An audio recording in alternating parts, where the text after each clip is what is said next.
దేశం గురించి అవగాహన, స్పష్టమైనటువంటి విధానం లేకుండా ఒక టెంపర్మెంట్‌తో ముందుకు వెళ్ళిపోతే ఏం జరుగుతుందో ఇందిరాగాంధీ హయాంలో చూసాం.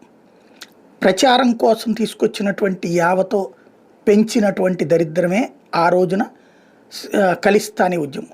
చివరికి దానికే ఆమె బలయ్యింది. అదే సందర్భంలో ఎమర్జెన్సీ తీసుకొచ్చి ఈ దేశాన్నే నాశనం చేసింది.